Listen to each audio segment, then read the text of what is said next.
ley anterior.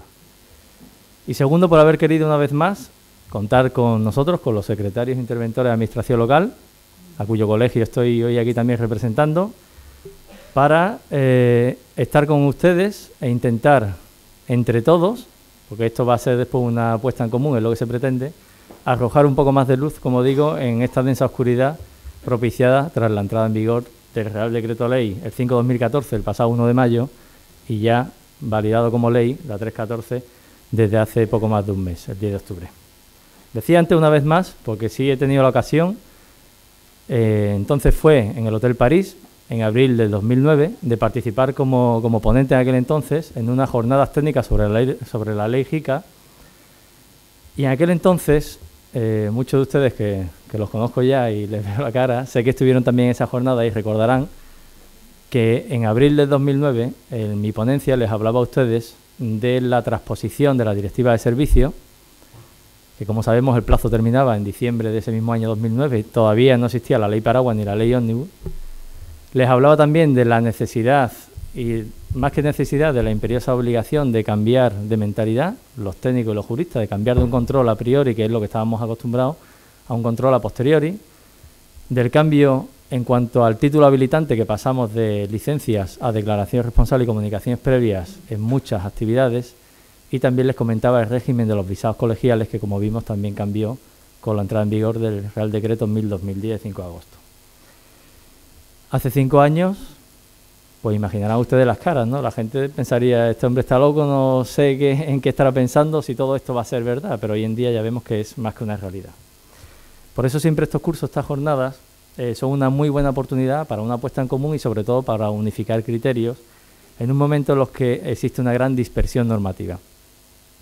En mi opinión, y esta es mi opinión, no sé, me imagino que muchos de ustedes también la compartirán, hemos llegado a un punto totalmente opuesto al que pretendía el legislador estatal, por ejemplo, tras la primera ley que dictó después de la Ley Paraguas y de la Ley Ómnibus, que son del 2009. La primera ley que se dictó después y que cambiaba ya el régimen a nivel local, con la modificación de los artículos que regulan los sometimientos a control municipal, del 84, es la Ley 2/2011 de Economía Sostenible.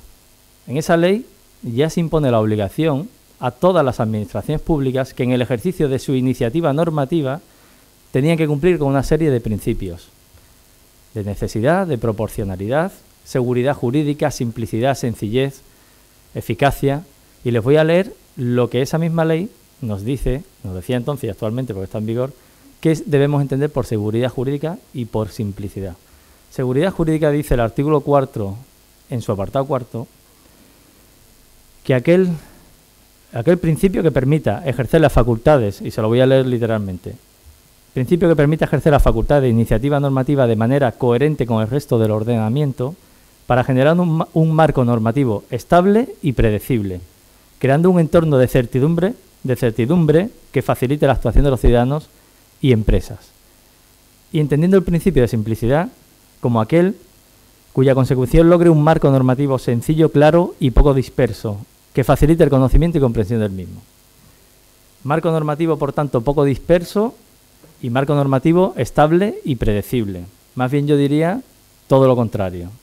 Porque miren ustedes, si por una parte tenemos la producción normativa y legislativa del legislador estatal, del gobierno estatal, el legislador autonómico y aún encima los municipios a través de su potestad reglamentaria con la aprobación de ordenanzas, pues ya estos tres ingredientes mezclados que son fruto de la situación nuestra de distribución territorial y competencial en 3 niveles, y si a estos ingredientes los aderezamos, acompañamos con la legislación sectorial que directamente afecta, por ejemplo, a este régimen de apertura, como es la legislación urbanística o la de contratación pública, patrimonio, y en vez de a fuego lento todo esto se cocina mediante un ritmo desenfrenado de producción normativa, claro está, en los últimos 2 años, que si la Ley 2/2012, la 14/2013, 20/2013, los Reales Decretos Legislativos en Andalucía 1, 2 y 3/2012, Decreto Ley 5/2014, Ley ahora 3/14, pues ya, si me lo permite usted, y siguiendo con el símil gastronómico, el potaje lo tenemos hecho ya. Y les digo más, si las modificaciones siempre fuesen claras, pues tendría un pase, pero el problema es que estamos viendo cómo se introducen cambios muchas veces de forma transversal. Es decir, en leyes sectoriales que para nada tienen que ver con la materia de objeto de estudio, y otras veces incluso en disposiciones adicionales, transitorias, etc. Por tanto, entenderán ustedes no solo la enorme dificultad de estar al día, sino también la responsabilidad que tenemos tanto los técnicos como los juristas en nuestro papel de asesoramiento a la corporación, que nos encontramos en medio de toda esta vorágine. Y el ejemplo también podría poner muy claro, ¿no? Basta citar cómo hemos ido pasando de los 300 metros de superficie útil con la Ley 12-2012 a los 500 con la Ley 14-2013 o a los 750 con la 20-2013. Vamos, que se iba unos 2 semanas de vacaciones y cuando volvía ya no sabía qué normativa tenía ni qué aplicar. Ahora bien, como lanza a favor de todas estas reformas, también una lanza a favor. Es cierto que en España, al igual que los países de nuestro entorno, estamos sufriendo una crisis económica que tiene su repercusión social, que llama muchísimo la atención que tan solo entre los años 2008 y 2012 se haya destruido en España casi 2 millones de empresas, de las cuales eran todas pequeñas y medianas empresas, casi un 99%, y que incluso, si a ello le sumamos que para el ejercicio de una actividad es cierto que existían demasiadas trabas también desde mi punto de vista, y atendiendo al complejo marco jurídico que les acabo de exponer, de legislador estatal, autonómico, local, normativa europea, pues claro que sí, yo entiendo que había y que tenemos, porque esto no termina aquí, que hacer reformas que fomenten o que faciliten la iniciativa económica, la reactivación económica, el ejercicio de actividades, incluso con medidas como la reducción de trabas, la simplificación administrativa o evitando las duplicidades si es que existen. Pero la solución creo que no estaría tanto en una desregularización desproporcionada y absoluta como estamos padeciendo, que se elimina ya casi no se pide nada, como hemos visto el ejemplo, ya no solo licencias, sino con el tema de las declaraciones responsables y calificación ambiental que veremos después, sino que la solución creo que estaría por una regulación con eficacia, con eficiencia, valorando bien el menor coste posible para el ciudadano, su ejercicio de actividad y coordinándolo con lo que es la defensa o la protección del interés público. La Ley 314 está claro que está en vigor, lo que pasa es que nos deriva a un procedimiento reglamentario que tiene 20 años. El compañero de la Junta comentó antes que 2 meses, yo lo de los 2 meses no sé ustedes, lo llevo escuchando ya. En el año 2009 iban a aprobar el reglamento de calificación y a día de hoy pues siguen estando esos 2 meses. Y por supuesto ya el órdago es el tema de la CADR, que hemos visto que se suscita muchas dudas, también intentaremos que los ponentes solventar las que ustedes tengan, pero es cierto que no quedaba muy claro y que si la solicitud la declaración responsable, como comentaba un compañero, la firma también el técnico que va a hacer el proyecto de acuerdo ahora con el artículo 9, que es lo único que tenemos en vigor. Ayuntamiento de Sevilla así lo tiene establecido a través de su ordenanza. Como decía, la ordenanza municipal podría regularlo. El problema es que la ley te pone que la declaración responsable es solo del titular. No obliga a que un técnico pueda también tener responsabilidades que ya después veremos. O incluso el ejercicio a posteriori con las inspecciones. Todo eso está muy bien, muy bonito, pero aquí los ayuntamientos pequeños es que no tengan medios, es que es imposible llevar a cabo las inspecciones. ¿Y la inspección qué va a ser? ¿Solamente técnica? Voy a ver el proyecto que me dice el artículo 9, que no me lo ha presentado con la declaración porque no está obligado, eso está claro. Pero yo se lo requiero en una labor de inspección y compruebo técnicamente. Al colindante le voy a hacer, como hace también Sevilla, le voy solo a comunicar que su vecino ha abierto y que tiene una declaración responsable, o le voy a dar audiencia, ¿no? Son algunas dudas que todavía que se plantean, y yo creo que estamos huérfanos siempre y cuando la ley te remite a un desarrollo reglamentario, pero no viene. No sabemos si en 2 meses o cuándo está. Bueno, después de esta pequeña crítica, que espero que constructiva, paso ya a dar cuenta de los 2 ponentes que me va a acompañar en esta segunda mesa. El primero de ellos es Eduardo Infante Gómez, compañero y amigo, funcionario de habilitación estatal, actual secretario interventor en el Ayuntamiento de Calañas, con experiencia a su espalda de haber estado en otros municipios como El Almendro, Zalamea la Real, o incluso llevando la intervención municipal de los ayuntamientos de Gibraleón y de Almonte. Además, máster en Derecho Ambiental por la UNIA y la Universidad de Huelva, y él nos va a dar una visión de cuál ha sido y es el régimen jurídico aplicable para la apertura de establecimientos en Andalucía, su sistema de fuentes y su relación con la legislación sectorial. Porque no nos olvidemos que muchas veces para saber a dónde vamos tenemos que dar unos pasos atrás y ver de dónde venimos. Y después intervendrá don Antonio Díaz Arroyo, compañero mío de promoción, actual secretario del Ayuntamiento de Almonte y por acumulación también tiene la tesorería de Coria del Río, quien en los últimos 13 años está ocupando cargos como secretario y como interventor en numerosos municipios y mancomunidades, no solo de la provincia de Huelva, sino también de Ciudad Real y Badajoz, máster también en Derecho Ambiental, autor de numerosas publicaciones y ponencias, también en cursos y jornadas, y él se va a encargar de, como reza el título de su ponencia, de adentrarse en la cocina, en la problemática de los aspectos prácticos del día a día de los ayuntamientos. Por tanto, en mi opinión, estamos ante dos ponentes de excepción, que saben muy bien de lo que hablan y que estoy seguro que van a intentar arrojar bastante luz en esta oscuridad, ¿no? Si les parece bien, la exposición se hará de forma conjunta y como es una mesa redonda, cuando terminen ambas exposiciones, pues se abrirá un turno con las preguntas que quieran formular. Y ahora ya sin más preámbulo le paso con el primero de los ponentes.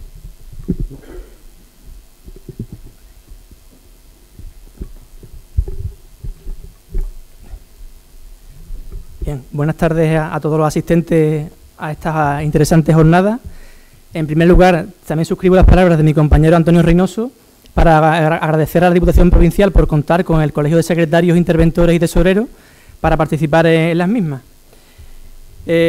Como comprenderán, a la hora que es ya y a las alturas que estamos, voy a intentar ser lo más conciso posible, dado que si hacemos referencia al título de exposición, que alude al régimen jurídico de la apertura de establecimientos, el mismo abarca un gran conjunto normativo que sería imposible analizar, lo cual daría para varias jornadas como la de hoy. Por lo que me voy a centrar especialmente en la legislación básica del régimen local, la Ley 12/2012 por su protagonismo en el día de hoy y en su relación con dos legislaciones sectoriales de especial importancia para las entidades locales como son la Ley JICA y la Ley de Espectáculos Públicos y Actividades Recreativas. Para comenzar la ponencia debemos ubicarnos jurídicamente en las potestades que desarrollan las diferentes entidades locales. Son potestades relacionales porque tienen efecto con respecto a terceros particulares.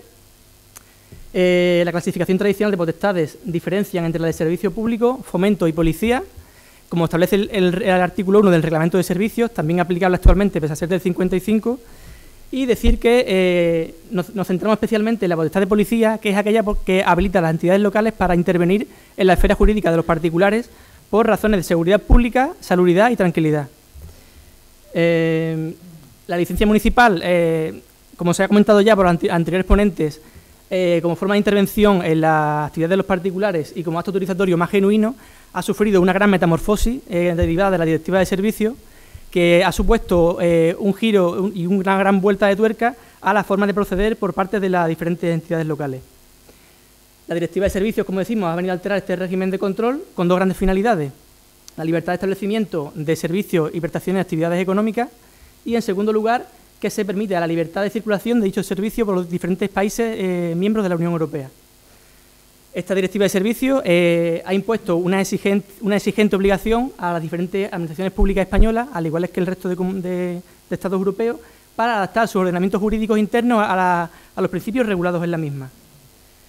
En cuanto a la transposición de la Directiva de Servicios a la normativa estatal, la misma ha pivotado a través de dos leyes generales de gran importancia. La primera de ellas es la conocida vulgarmente como la Ley Paraguas, que es la Ley 17/2009 de 23 de noviembre, sobre el libre acceso a la actividad de servicio y su ejercicio. Esta ley establece el principio general que ha dado lugar a este cambio en el modus operandi de las diferentes entidades locales, como es el principio general de no sujeción al régimen de autorización para el acceso a una actividad de servicio, salvo que sea conveniente limitarlo por razones de interés público. Y en segundo lugar tenemos la Ley 25/2009, también conocida popularmente como la Ley Ómnibus, que ha supuesto una innovación jurídica de tal magnitud que afecta a un interminable elenco de normativas. Entre ellas debemos destacar la modificación de la Ley de Base del Régimen Local, como después veremos, que establece en su artículo 70 bis el concepto de ventanilla única y especial hincapié debemos hacer en el artículo 84 como tradicional precepto que regula la intervención local en la esfera jurídica de los particulares, a través de la concepción de las figuras de la comunicación previa y la declaración responsable. En cuanto a la transposición de la Directiva de Servicios a la Comunidad Autónoma Andaluza, esta se llevó a cabo inicialmente por el Decreto Ley 3/2009, que actualmente se encuentra ubicado en la Ley 3/2010 de 29 de mayo, por la que se modifican diversas leyes para la transposición en Andalucía de la Directiva de Servicios. El objetivo principal de esta ley, como ya hemos comentado, era adaptar toda la normativa andaluza de rango legal a lo previsto en la Ley Paraguas.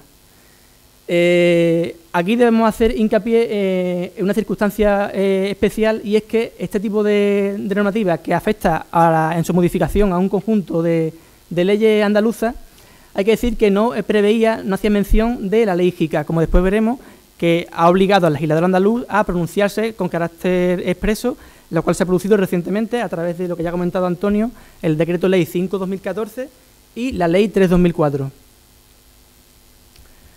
Entrando ya en la normativa de aplicación, a la hora de analizar por los operadores jurídicos el control de las actividades desempeñadas por los particulares, en primer lugar vamos a partir de la Ley 3092, por todos conocida, que regula el régimen jurídico y el procedimiento administrativo común, cuyo artículo 71 bis, añadido por la Ley Ómnibus, establece la figura también estrella en la nueva forma de operar por parte de las administraciones locales, como son las declaraciones responsables y las comunicaciones previas. Hablábamos al inicio de la charla con el ponente, con Lucrecio, en el que, si bien una y otra constituyen actos del administrado que dan lugar a la comprobación posterior por parte de las entidades locales, la diferencia esencial, hay que decir que, si bien en la segunda es una simple comunicación para el inicio de una actividad concreta, en la primera, como señalaba popularmente Lucrecio, era una especie de juramento por su padre de que el interesado, el promotor de la actividad, cumplía todas y cada una de los requisitos previos exigidos por la normativa de aplicación y que se acreditaba a través de la documentación fehaciente que así lo pudiera reconocer. En el ámbito local, como hicimos anteriormente mención, el artículo 84 de la Ley de Bases de Régimen Local supone un precepto de vital importancia, dado que regula las formas de intervención en la actividad de los particulares. El artículo 84.1, redactado por la Ley Ómnibus, recoge ya entre los medios de intervención, además de las ordenanzas y bandos, la licencia y demás formas tradicionales de intervenir en la esfera de los particulares, ya recogía el sometimiento al control de la actividad posterior y las figuras de la comunicación previa y la declaración responsable. El artículo 84 bis, introducido por la Ley de Reforma Local, la Ley de 27/2013, establece también como norma general la prohibición de exigencia de la licencia de apertura o de actividad para el inicio de actividades económicas por los particulares. Y, en tercer lugar, el artículo 84 ter de la Ley de Bases de Régimen Local, introducido por la Ley de Economía Sostenible, que hace referencia a la obligación que tienen las entidades locales para planificar los procedimientos de control posterior. Yo en este caso discrepo del anterior ponente, puesto que yo entiendo que la administración local está obligada a comprobar posteriormente las actividades iniciadas por el particular. Es decir, una vez que nos ponen en conocimiento el inicio de una actividad económica, estamos obligados posteriormente a comprobar que se adapta a la legislación vigente. Por otro lado, al margen de la legislación básica y complementando la misma, se encuentra el Reglamento de Servicios del 55, que también sigue vigente plenamente y que también se ha visto obligado a ser modificado, concretamente por el Real Decreto 2009-2009, cuyos artículos 5 y 22 aluden, en cuanto a la intervención de las entidades locales en la actividad de los administrados, a la legislación básica de régimen local y a la ley paraguas. Entrando ya en materia sobre la ley 12/2012, la cual encontraba su contenido vigente a través del Real Decreto Ley 19/2012, al cual deroga expresamente, hay que decir que la misma prevé un régimen jurídico especial en su título 1 para la actividad comercial minorista y de prestación de determinados servicios. Para que se puedan acoger a este régimen jurídico, la ley pues establece una serie de requisitos, que son los siguientes. En primer lugar, deben ser actividades incluidas en su anexo 1. En segundo lugar, no pueden afectar al patrimonio histórico artístico ni al uso del dominio público. Y, en tercer lugar, hace referencia a la superficie ocupada en cuanto a la superficie útil de exposición y venta al público. Actualmente se encuentra el umbral previsto en los 750 metros cuadrados, si bien hay que decir que la redacción inicial de la ley establecía el umbral en los 300 metros cuadrados, que ha sido modificado en 2 ocasiones, y la actualmente vigente deriva de la Ley de Garantía de la Unidad de Mercado. En cuanto al régimen jurídico que caracteriza a este título 1, hay que decir que se basa en la no exigencia de licencias previas de instalación, funcionamiento y de apertura, licencias por cambio de titularidad y, en tercer lugar, cualquier tipo de licencia urbanística en relación a las obras de acondicionamiento de los locales, siempre y cuando estas mismas no requieran proyectos de obra conforme a la Ley de Ordenación de la Edificación.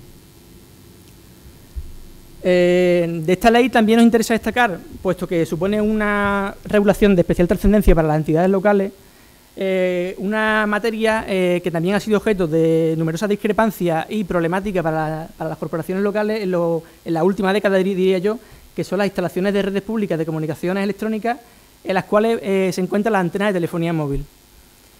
Los requisitos para poder acogerse por parte de estas instalaciones al régimen del título 1 previsto en esta ley son los siguientes. En primer lugar, que la superficie ocupada por las instalaciones no superen el umbral de 300 metros cuadrados. En segundo lugar, que no afecten al patrimonio histórico-artístico ni al uso del dominio público. Y en tercer lugar, que no afecte al suelo no urbanizable de especial protección. Esta previsión, si tenemos en cuenta la legislación actualmente en vigor, hay que decir que viene reforzada por lo dispuesto en la Ley General de Telecomunicaciones. La Ley de Telecomunicaciones actual, que deroga la anterior del 98, se encuentra vigente desde el pasado mes de mayo y al respecto nos interesa destacar lo siguiente.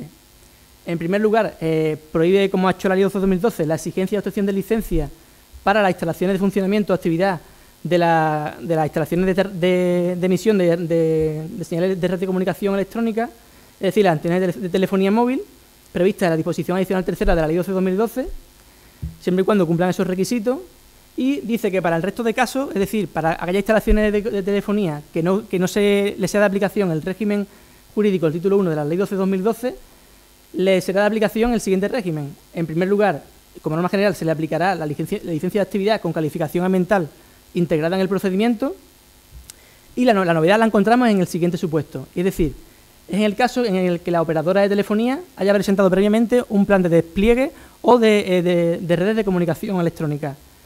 En este caso hay que decir que deben ser aprobados por parte del ayuntamiento y en el cual el legislador de telecomunicaciones prohíbe exigirle cualquier tipo de licencia o autorización, incluidas las medioambientales.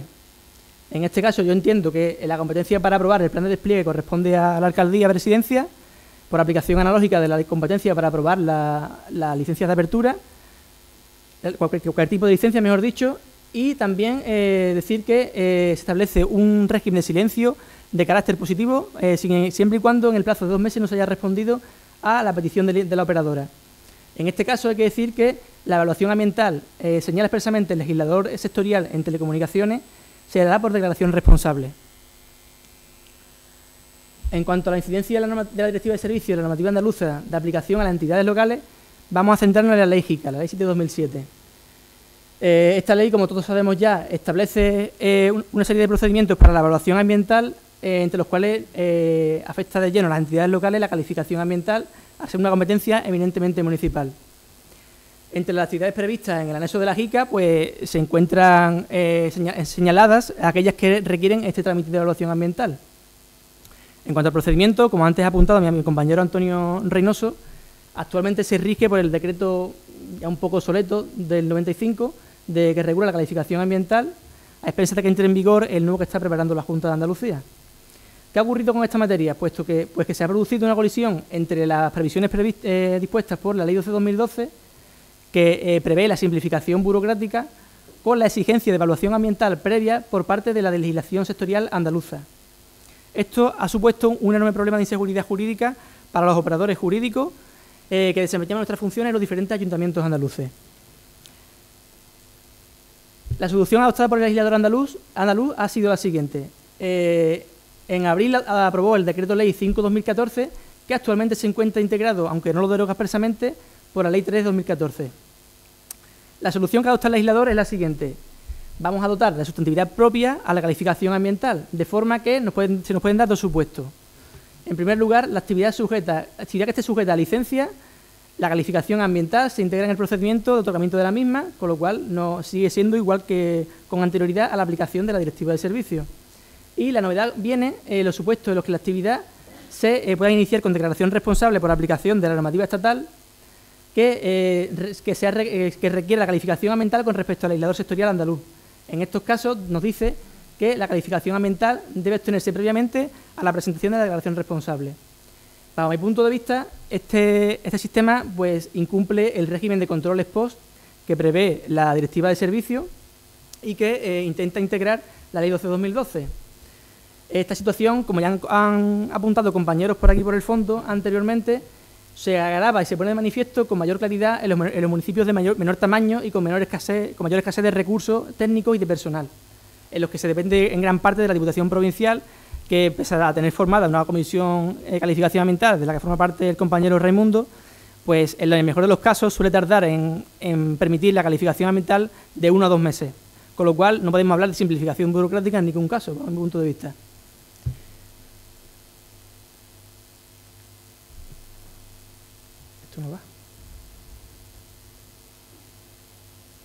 Se ha quedado bloqueado.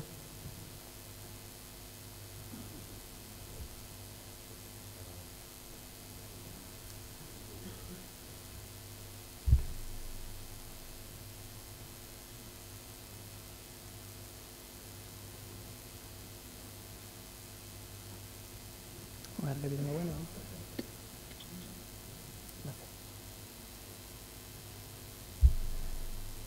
La posible solución que encontramos es que todo se lleva a cabo a través de una actividad de control posterior, incluida la evaluación ambiental, que es la solución que deja abierta la Ley 3/2004, condicionado al desarrollo reglamentario anteriormente también mencionado, que deberá establecer qué supuestos se deben de llevar a cabo a través de la denominada CADR. Bajo mi punto de vista, en este caso la calificación ambiental mediante declaración responsable supone una situación contradictoria con la naturaleza jurídica de la evaluación ambiental, puesto que es un acto de prevención. Una vez comentado el panorama normativo actual y del cual se deriva una serie de casuísticas, yo he intentado esquematizar de forma simple qué casos nos podemos encontrar a la hora de analizar las actividades a desempeñar por los particulares y a controlar por las entidades locales.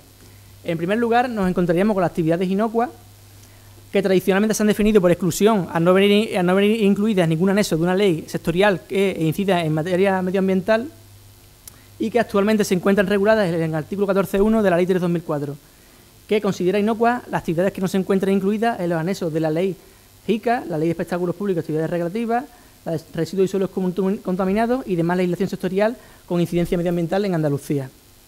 En este caso, no cabe ningún tipo de duda. El legislador señala que se someterán al menor régimen de intervención posible, que sería la declaración responsable de la comunicación previa como medio de inicio de la actividad. Un segundo grupo de actividades que nos podríamos encontrar serían las actividades del ámbito de aplicación del título 1 de la Ley 12/2012. En este caso, a su vez, se pueden dar dos supuestos, aunque en el caso, después de escuchar al anterior ponente, ya me ha creado una pequeña duda y yo incluiría un tercer supuesto, pero bueno.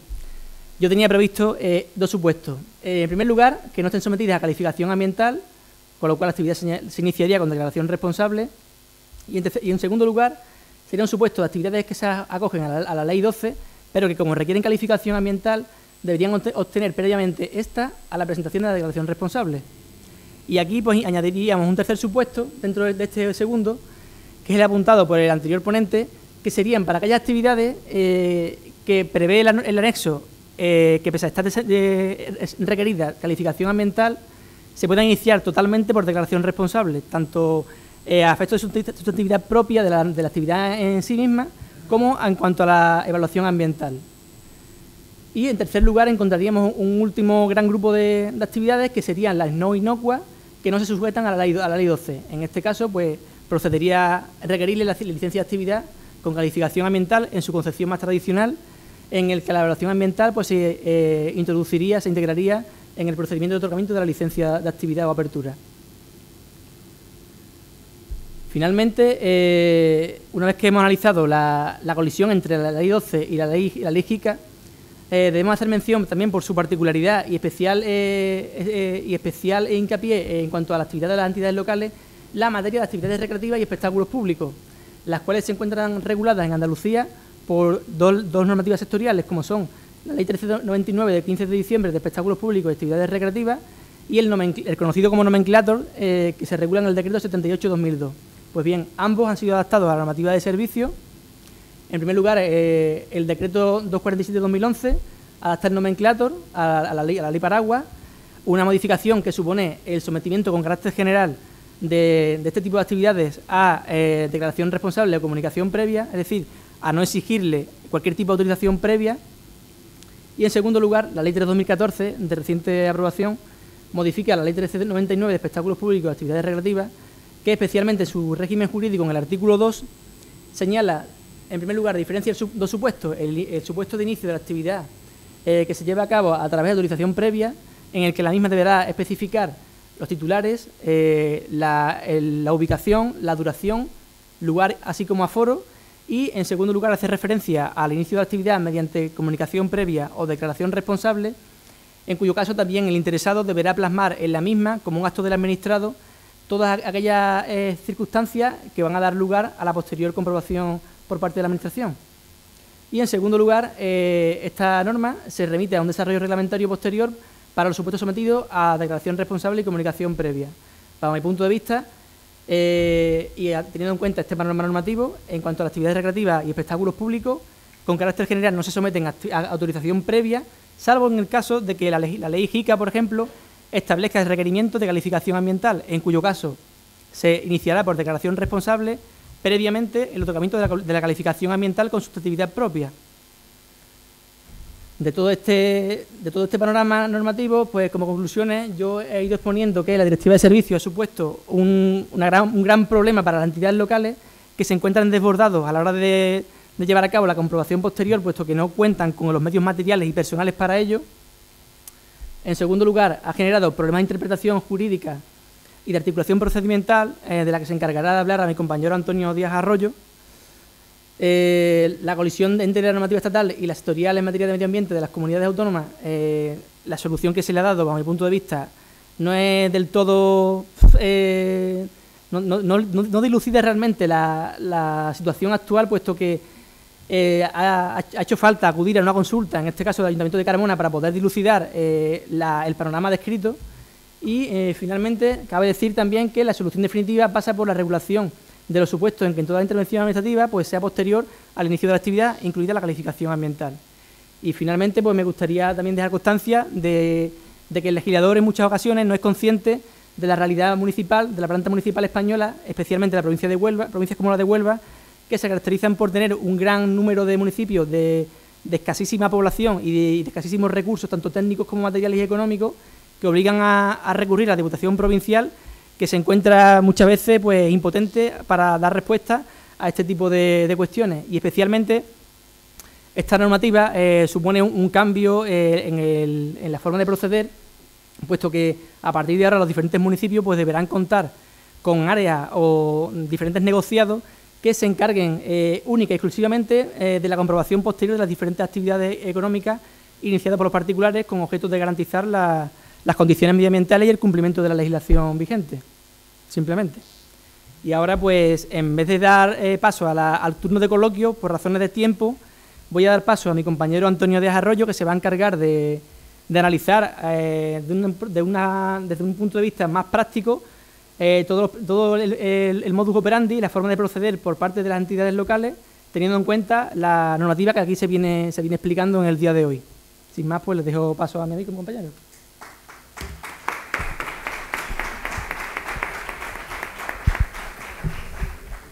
Bueno, en primer lugar, buenas tardes a todos. Decir que es un honor que la Diputación de Huelva se acuerde de uno para un evento de estas características.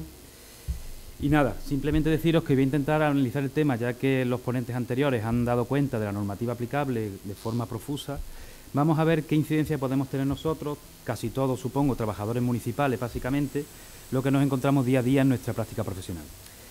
La ponencia se titula Procedimientos, en plural, porque ya no hay un solo procedimiento, aunque en la época inicial, cuando todavía gobernaba un señor que se murió hoy hace 39 años, ¿no?, pues había un procedimiento que se instauró básicamente por el Reglamento de Servicios que todos conocemos, del año 55, donde establecía una condición muy clara, que era que la Administración local tenía que incidir en la actividad económica de los particulares, controlando y sometiendo licencia a todo acto que tuviera que ver con la prestación de servicios o el desarrollo de actividades industriales o mercantiles.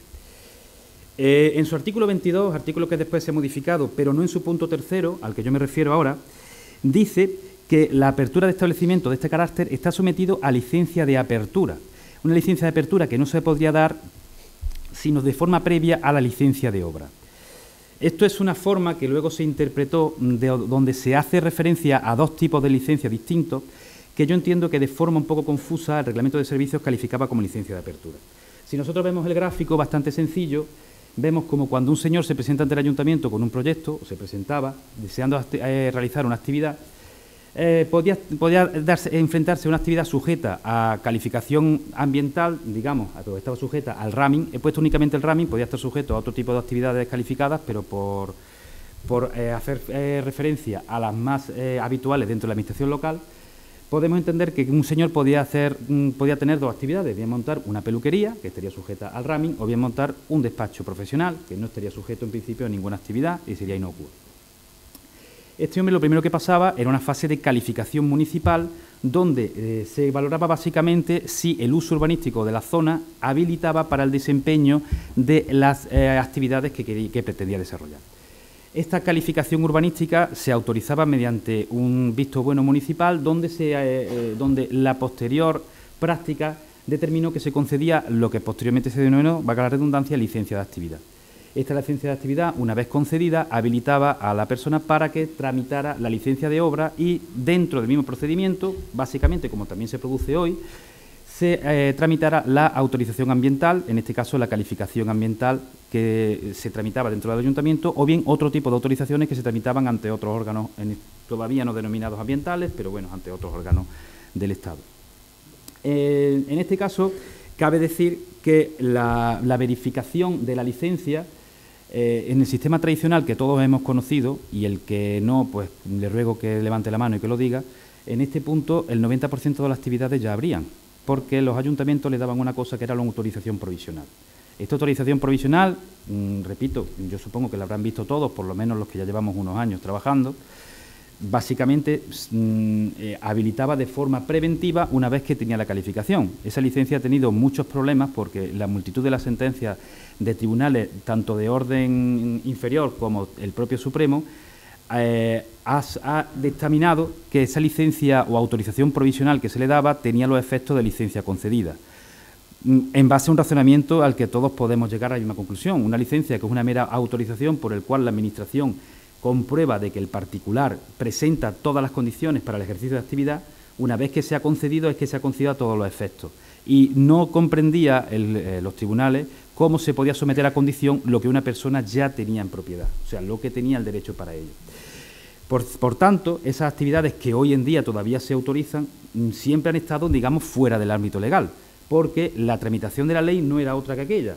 Yo saco autorización ambiental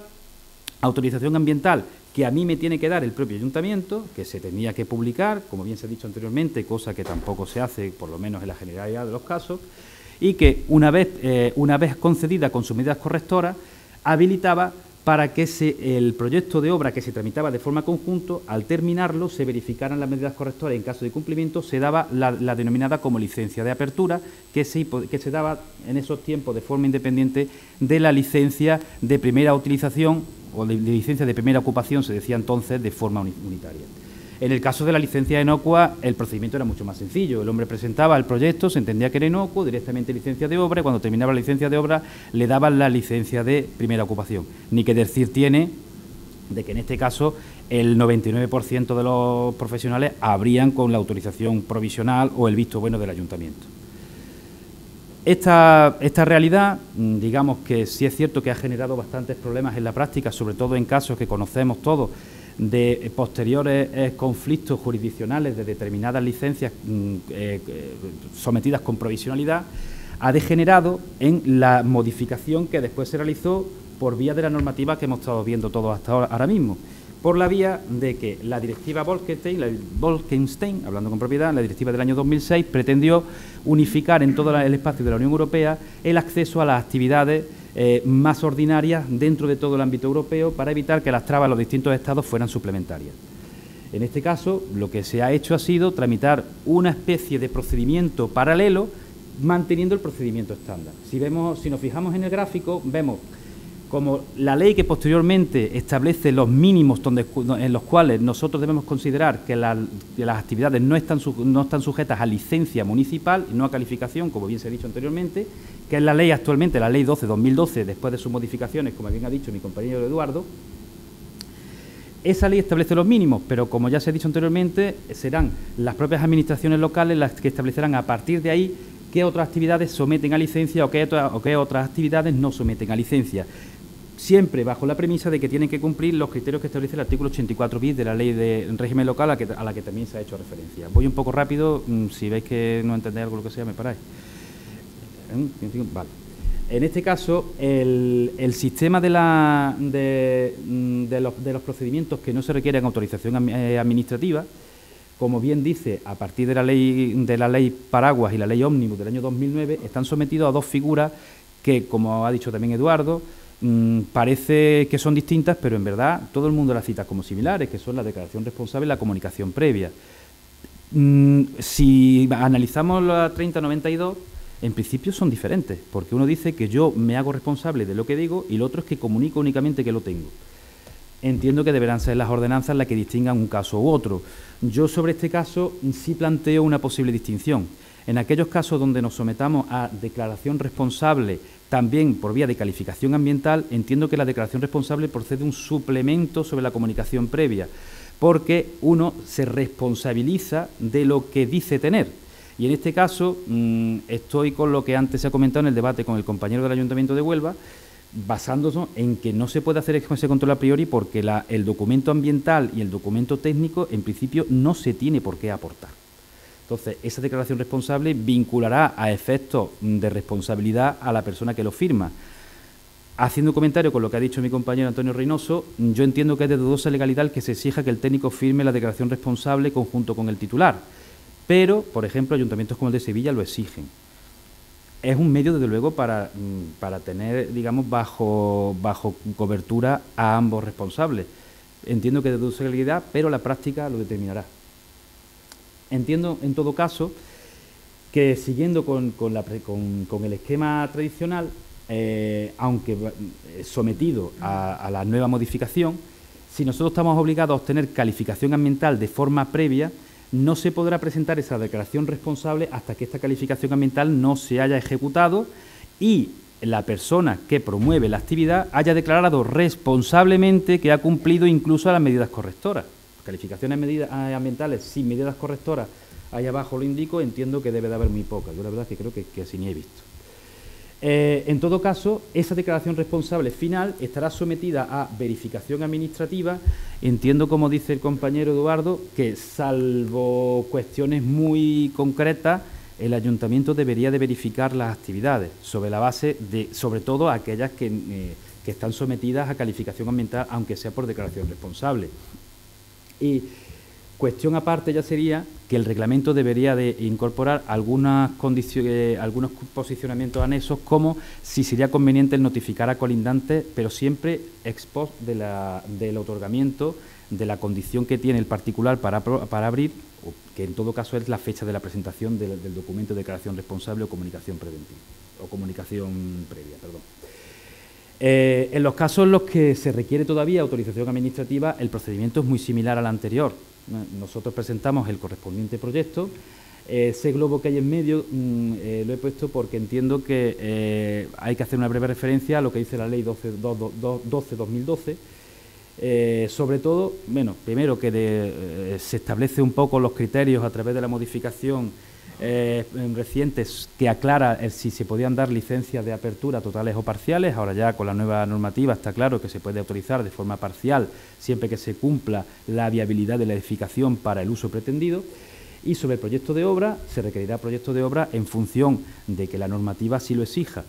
Pero teniendo en cuenta de que puede haber situaciones de fricción entre lo que dice la Ley 12-2012, que no se requiere proyecto de obra para determinadas adaptaciones de locales, y determinadas cuestiones que puedan entenderse sujetas a proyecto de obra por Ley de Ordenación de la Edificación.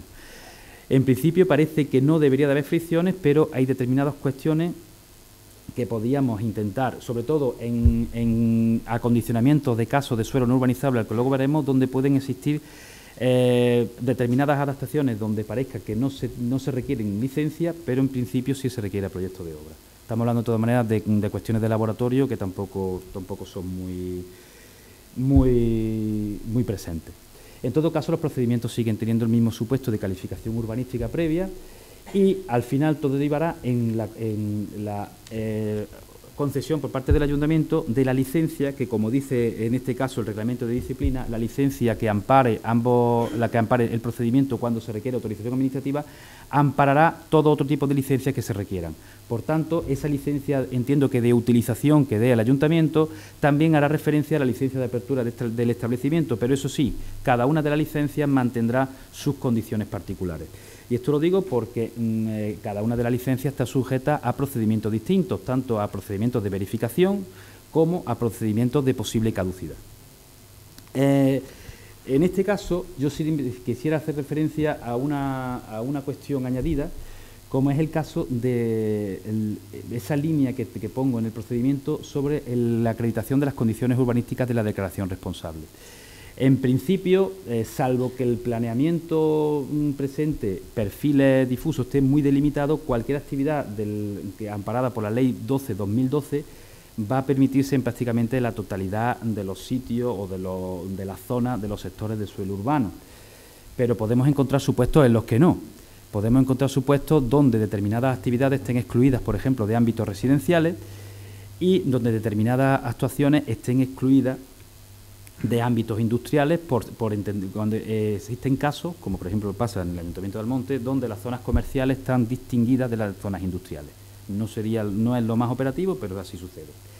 En estos casos yo entiendo que la declaración responsable o comunicación previa tiene que tener una previa verificación urbanística urgente, porque en el caso de que no se cumpla deberá de haber una actuación inspectora correspondiente. En todo caso, yo lo que planteo es que sea la propia normativa municipal a través de ordenanza la que establezca un sistema de verificación previa, de comunicación previa rápida, que permita que cualquier particular que pretende establecer una actividad en principio inocua y en principio no sometida a licencia o incluso sometida a calificación ambiental con DR, pueda conocer si va a tener algún problema de tipo urbanístico. Normalmente, cuando se somete a los técnicos privados están suficientemente no solo capacitados, sino suficientemente informados de qué problema de desarrollo puede tener en zona.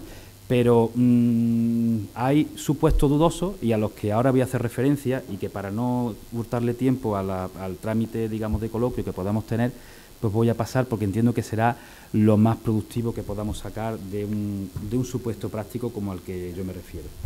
En este caso, pretendo referirme a este tipo de situaciones a las que todo el mundo nos estamos encontrando, supongo que día a día.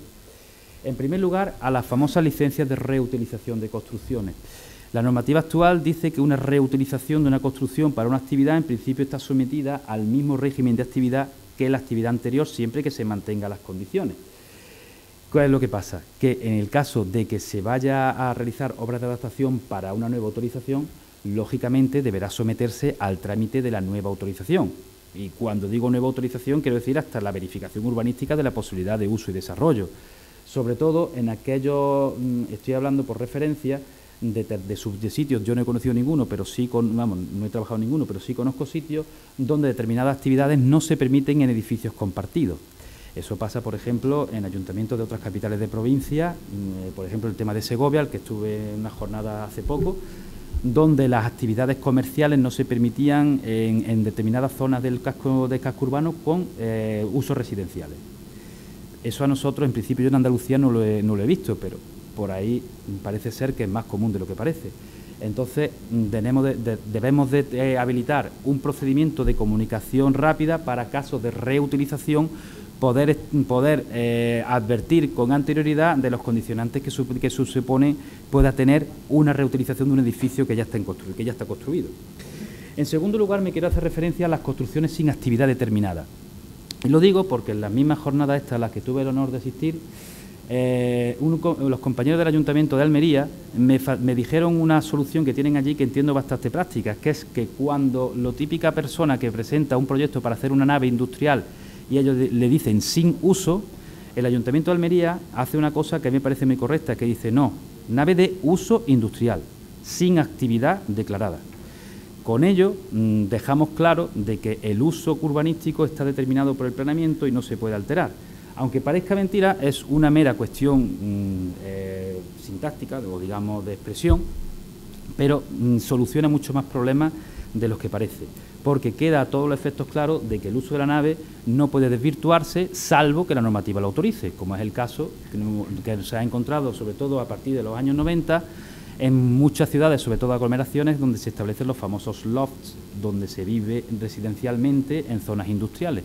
Eso, pues por aquí no lo he visto con mucha asiduidad, pero el caso es que sí, por ejemplo, por Madrid sí se ve bastante.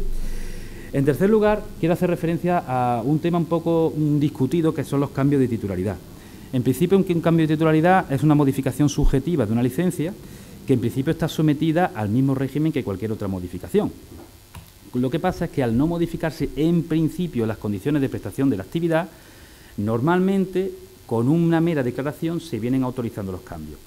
Aquí pasa una cuestión bastante curiosa o bastante práctica, que es que normalmente los cambios de titularidad se producen cuando el establecimiento ya está cerrado.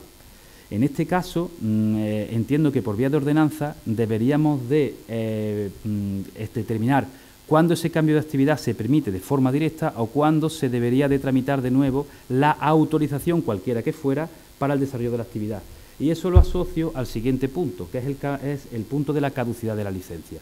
Lo digo porque en la ponencia que ha hecho el compañero de la Junta de Andalucía, en uno de las fichas he visto que el proyecto de reglamento de calificación ambiental va a determinar un procedimiento, una caducidad de 2 años.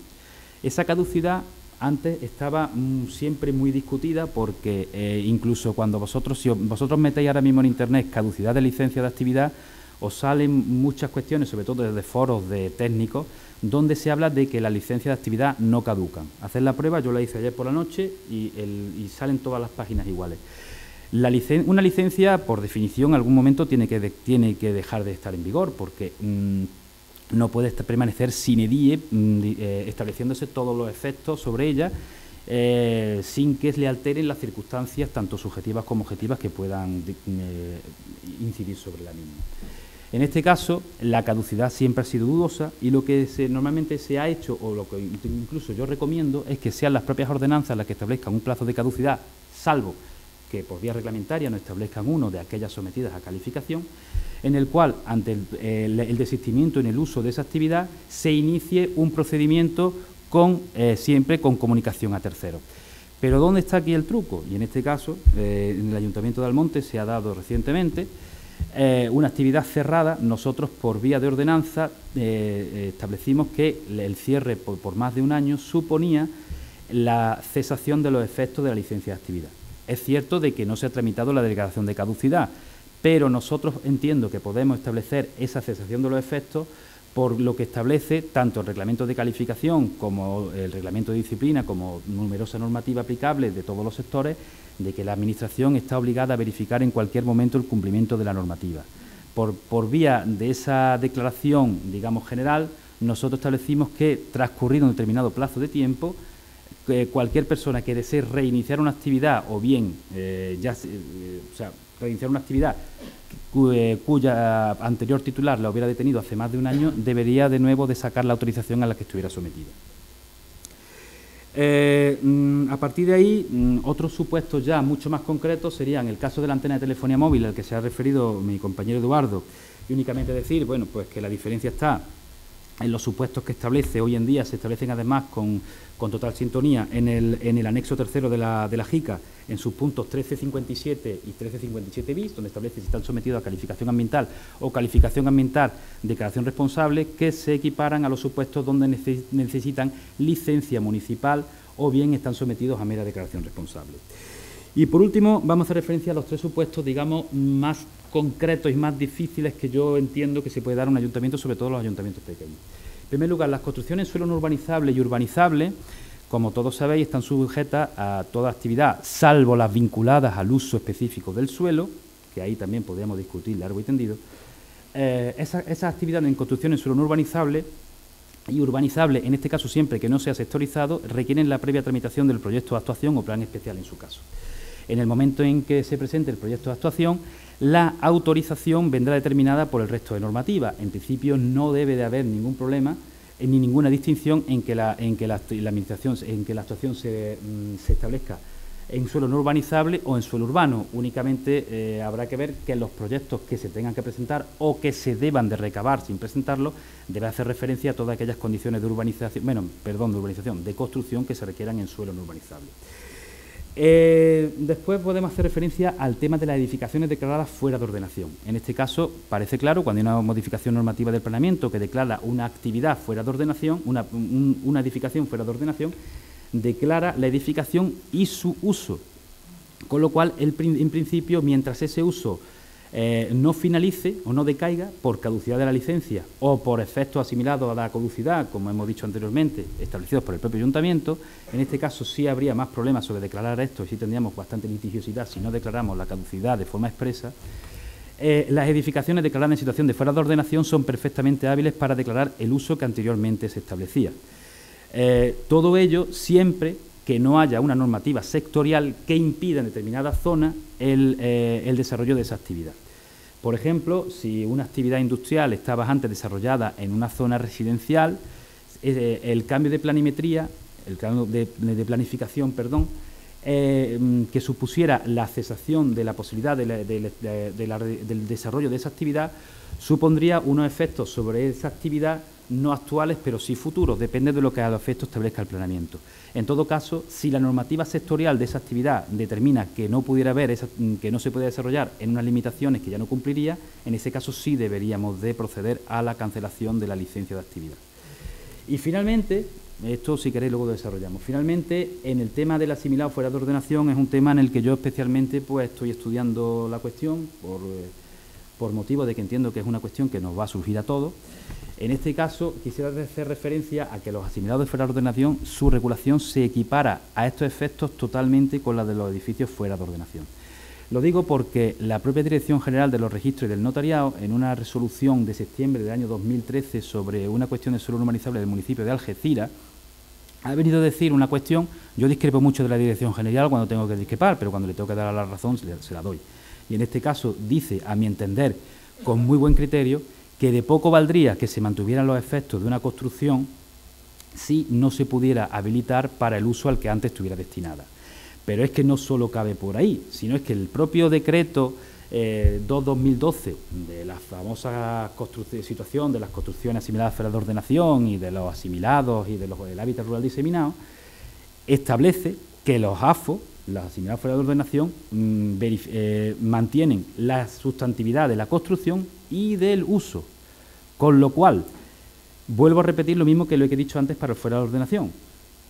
Aquella construcción que esté en suelo no urbanizable, donde no se permitiera conforme al planeamiento, pero que pueda mantenerse por haber obtenido la previa declaración de asimilado fuera de ordenación, el uso al que viniera estando habilitado se puede mantener mientras no decaiga de forma voluntaria o por transcurso del tiempo, salvo, y en este caso sí lo quiero reiterar, sobre todo por temas de granjas y similares, salvo que haya normativa sectorial que le impida obtener la autorización correspondiente. En este caso se planteó hace poco en un municipio de la provincia de Sevilla el caso de una ganadería de cerdos, donde había depuración de purines, donde el defensor del titular de la explotación alegaba ante los tribunales la situación de asimilar fuera de ordenación de la granja, que ya había quedado fuera de ordenación en principio porque el planeamiento había excluido la posibilidad de habilitar ese tipo de instalaciones a un determinado límite de la zona urbana. Al final se les dio la razón y tuvo que cesar la actividad, no solo por el mantener el uso, que se podía haber mantenido en tanto no cambiara, sino porque no obtuvo la autorización ambiental para la depuración de los purines. Al no tener esa autorización ambiental sectorial, la actividad no procede, con lo cual la edificación se mantiene, pero no la actividad. Y bueno, con esto espero haber hecho referencia a los supuestos más prácticos que yo entiendo que se os pueden presentar y quedamos a vuestra disposición para aquello que os podéis demandar. Muchísimas gracias.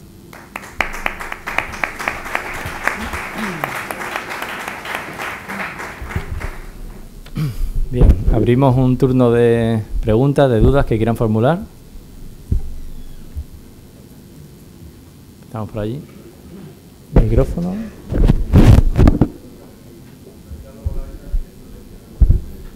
Mi duda se plantea... Un momento. Sí. Gracias. Soy Carlos Bolaño, arquitecto del Ayuntamiento de Moguer. Mi duda se plantea al respecto de la caducidad de licencia. ¿Hay establecimiento claro en normativas al respecto de las caducidades de licencia?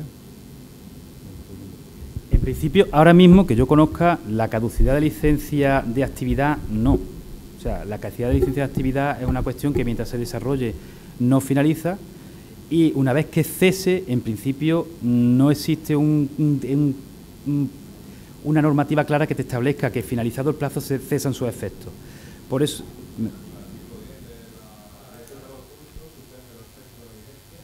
Sí, vale. Sí. Se haga la comprobación. Vale, pero a eso me iba a referir, salvo que normativas sectoriales concretas determinen. Claro, en este caso sí. La verdad es que yo en ese caso se me ha pasado. Y tiene toda la razón el compañero. Y cuando no se le pasa, pues se le pasa. Me refiero sobre todo, perdón, a establecimientos de bares, restaurantes. No, en eso de temporada. Que yo conozca, en esos no. Porque con los establecimientos de temporada, además, hay una especie de manga ancha, sobre todo en los sitios de carácter veraniego. O sea, yo y mis compañeros que están al fondo, que lidiamos con Matalascañas, pues sabemos lo que es aquello. Más estacional que Matalascañas no hay nada en este mundo, creo yo. Entonces, pues, si nosotros no ponemos un plazo, aquello puede estar sine die. Nosotros en principio entendemos, se estableció por ordenanza un año, porque aquel establecimiento que un verano abra y al otro cierre, pues mira, al siguiente, pues que traiga los papeles. Más de un año no, porque, hombre, el tío que cierra en septiembre, que luego venga en mayo o en abril para Semana Santa, pues que pueda abrir, porque en principio, salvo que haya un cambio normativo, pues que abra. Yo la verdad que se me ha pasado, y es cierto, y con esto quiero dar razón, el tema de espectáculos públicos, pero para otro tipo de actividad, sobre todo de las normales, habrá sectores que sí, a lo mejor, yo qué sé, para la producción de uranio, cosas así, pues imagino que eso tendrá su caducidad. Pero para los sectores normales, bares de temporada, comercios de peluquería, cosas así, yo en principio no he encontrado ninguno. Por eso me ha chocado, y lo estábamos comentando, que en esta parte de una de las diapositivas venía que en el reglamento nuevo que está formando la Junta de Andalucía se va a establecer un plazo de caducidad de 2 años. En principio a mí me parece muy bien, porque así por lo menos tenemos un statu quo al que someternos, y a partir de ahí pues tan contentos. Sí, por allí. Soy Rosa García, arquitecto de La Palma del Condado. Yo quería hacer una pregunta también sobre el tema de caducidad. Aunque no se haya, digamos, producido... No, sobre el cambio de titularidad, perdona. Aunque no se haya producido, digamos, ningún cierre de, por ejemplo, un supermercado, ¿vale? Si quiere hacer un cambio de titularidad y la licencia, digamos, que tiene ha sido sujeta al RAMIN o a la del 94, con lo cual medioambientalmente, digamos, ha cambiado mucho desde que inició la actividad hasta que actualmente, digamos, quiere hacer un cambio de titularidad. ¿Se le puede permitir, digamos, el cambio de titularidad o se le exige una nueva tramitación ambiental? Este tema también es bastante dudoso y te explico por qué. Yo que he trabajado antes, como ha dicho el compañero, en otras comunidades, bajo el sistema RAMIN estaba bastante claro, por lo menos en general, que toda modificación de cambio suponía la verificación de las condiciones. Por lo menos era general en el centro de España, por La Mancha, Badajoz y Madrid, se hacía de forma correcta. Todas las ordenanzas decían que cualquier cambio de titularidad, cualquier innovación, ya sea objetiva o subjetiva, conllevaba la verificación. Con la legislación andaluza en la mano, ese cambio no está tan claro, porque se habla de cambio de actividad, de cuando cambian lo que es la propia actividad sustantiva la que establece variaciones. Ahora, si tú me dices lo que yo haría, yo mediante ordenanza lo regularía, porque claro, un cambio de actividad de titularidad normalmente supone cambio, aunque solo sea le cambia el nombre, lo pinta, lo no sé qué, lo no sé cuánto. O sea, yo entiendo que hay determinadas circunstancias que favorecen el que tú le solicites que cualquier cambio verifique los procedimientos. Máxime cuando ahora los procedimientos son meramente exigir una declaración responsable. Pero ya te digo, no tengo yo tan claro que eso sea como bajo el sistema RAMIN, y la modificación en principio subjetiva no conllevaría un cambio, digamos, por determinación de ley, salvo que me corrija alguno de los compañeros o de los presentes. No, yo quería puntualizar una cuestión con el cambio de titularidad. Es cierto que el cambio de titularidad en principio se exigía, menos la regla general, más que declaración responsable, una comunicación previa, porque el cambio era en principio subjetivo. Entonces lo único que decía es que fulanito, que era el titular y tenía actividad, podía ejercer esa actividad en ese local, ahora lo va a llevar menganito, por si la administración tuviera que ejercer sus controles, saber a quién dirigirse. Lo que me llama la atención, que no sé si lo han visto, que en la ley 3/2014, cuando modifica la ley 13/99, espectáculos públicos, en el apartado cuarto, y lo comentaba con mi compañera en el ayuntamiento, la técnico de medio ambiente, habla de que las autorizaciones administrativas concedidas para celebración de espectáculos o realización de actividades recreativas serán transmisibles. Hasta ahí todo muy bien. Previa comunicación al órgano competente y siempre que se mantenga el cumplimiento de los requisitos exigibles. Perfecto. Ahora introduce una cosa que yo... No obstante, cuando el medio de intervención administrativa sea la presentación de declaración responsable y comunicación previa, lo que se exige ya, las mismas no podrán ser objeto de transmisión. Con lo cual, a ver cómo... Es que...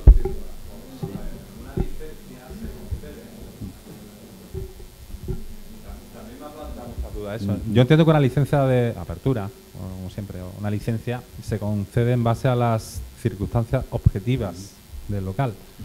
Una declaración responsable es una declaración subjetiva. Ahí voy. ¿Sabes?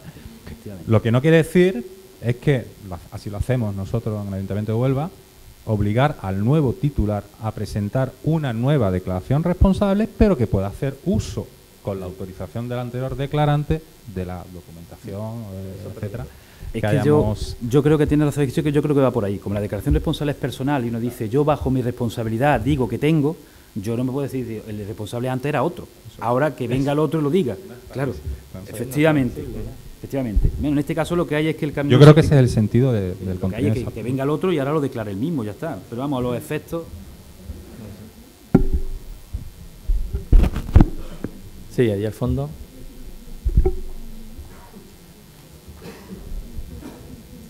Sí, Francisco Bocanegra, aparejador del Ayuntamiento de Rociana del Condado. Una hipótesis de una actividad de nueva implantación en un edificio no construido y actividad sujeta a calificación ambiental. Hasta ahora mismo, bueno, la sometemos a calificación ambiental, se obtiene la calificación ambiental favorable, damos licencia de instalación, que en este caso equivale a licencia de obras, porque hay que construir el edificio, y posteriormente pues se acredita la certificación y el cumplimiento de las condiciones y de las medidas correctoras. En el caso de que esa actividad esté ahora sujeta a calificación ambiental por declaración responsable, ¿en qué medida incide en ese procedimiento? ¿Por qué? Porque el edificio no está construido. Hacemos una declaración ambiental responsable en base a un proyecto que no se ha construido y luego hay que volverlo a hacer. ¿Cómo se combina esto? Ese caso es poco complicado que se dé normalmente en la práctica, pero vamos, sí se puede dar sí, se da. No, ya te digo, pero yo lo que entiendo, bajo mi criterio y con la premisa de que esto es una cuestión, digamos, que está todavía en exploración, es que cuando este señor quiere hacer una obra de nueva construcción, tú le das el visto bueno de forma urbanística y tú le dices, vale, procede. Ahora, si la actividad está sujeta a calificación ambiental por declaración responsable, yo, una vez que ese señor me acredite que la tiene, se supone que en esa declaración ya le tienen que venir qué medidas debe de cumplir el proyecto. Entonces, se supone que cuando yo le doy licencia de obra, la licencia de obra, si está sometida a licencia como tal, o sea, que no está hablando de la del 2012, que es una mera adaptación, no, un edificio que tú tienes que construir, el técnico del ayuntamiento deberá de conocer las medidas que se establecen en una calificación ambiental de esas características, o por lo menos solicitarla al objeto de la licencia de utilización, porque esa licencia de utilización debe de englobar la licencia de apertura del establecimiento, y aunque la calificación ambiental no se tramite por el ayuntamiento como tal, las resultas sí deberían de ser conocidas. Entonces, esto ya estamos hablando de la cuestión en la práctica. Yo entiendo que el técnico que valore la licencia de primera utilización, antes de darla, deberá de verificar que cumple con las posibles, o bien las posibles medidas correctoras que se tengan en un documento de esa naturaleza, o bien directamente requerirle el documento para que las vea y le dé la licencia de primera utilización. Es que si no, nos podríamos dar el caso de que yo le doy licencia de primera utilización que no cumpla las medidas correctoras, más que las medidas correctoras, las medidas de obligado cumplimiento que establezca esa calificación. Yo entiendo que, no sé si eres tú el que lo debes de dar, se lo debes de requerir. Déjame el proyecto y yo te digo si esto lo va a cumplir o no, y a partir de ahí te doy licencia de primera utilización. Te digo, normalmente las calificaciones de declaraciones responsables están hechas para otros supuestos de edificios ya construidos, no se suelen dar en ese caso, salvo ya te digo, porque normalmente lo que se suele hacer en esas situaciones que tú me creas, yo me estoy poniendo ahora mismo el ejemplo de una nave industrial que se dedique a pequeños comercios. No sé si es el caso parecido. Se supone que ahí lo que habrá será una primera licencia de obra de la nave como tal, con uso industrial, y luego cada pequeña zona deberá destinarse a cada uno a su caso concreto. Es que no sé cuál es el caso por el que tú me preguntas.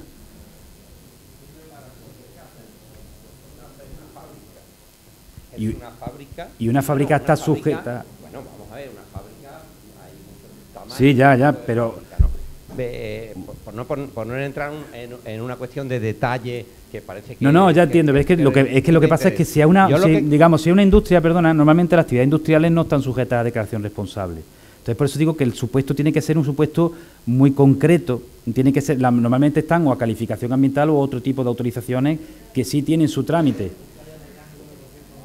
Sí, pero sí, vamos a ver. Sí, en ese caso el técnico tiene que saber, bajo mi criterio, que una construcción para taller mecánico, para que se pueda dar la licencia de primera ocupación, tiene que cumplir esto y esto. Que normalmente tiene que ser exactamente lo mismo que le digan las medidas correctoras o las medidas de obligado cumplimiento que haya puesto su director.